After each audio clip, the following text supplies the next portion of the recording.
নমস্কার, আমি জয়ন্তীনাথ, পেশায় শিক্ষিকা, নেশায় লেখিকা।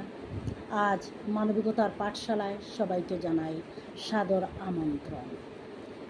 দীর্ঘদিনের শিক্ষকতার অভিজ্ঞতা থেকে দেখলাম বেশিরভাগই ছাত্রছাত্রী তার মা বাবাকে সম্মান করে না।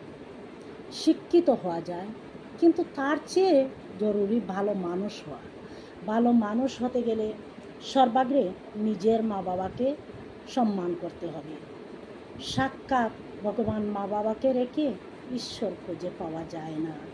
তাই নিজের জীবনের সফল হওয়ার পাতেও নিজের মা বাবার আশীর্বাদ তোমরা প্রাণ ভরে চেয়ে নেবে।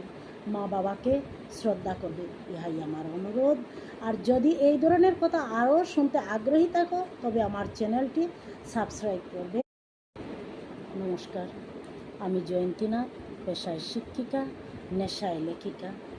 আজ মানবিকতার পাঠশালায় সবাইকে জানাই সাদর আমন্ত্রণ। দীর্ঘদিনের শিক্ষকতার অভিজ্ঞতা থেকে দেখলাম বেশিরভাগই ছাত্রছাত্রী তার মা বাবাকে সম্মান করে না। শিক্ষিত হওয়া যায়, কিন্তু তার চেয়ে জরুরি ভালো মানুষ হওয়া। ভালো মানুষ হতে গেলে সর্বাগ্রে নিজের মা বাবাকে সম্মান করতে হবে। সাক্ষাৎ ভগবান মা বাবাকে রেখে ঈশ্বর খুঁজে পাওয়া যায় না।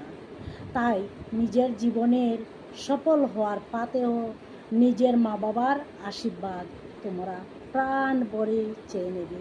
মা বাবাকে শ্রদ্ধা করবে, ইহাই আমার অনুরোধ। আর যদি এই ধরনের কথা আরও শুনতে আগ্রহী থাকো, তবে আমার চ্যানেলটি সাবস্ক্রাইব করবে।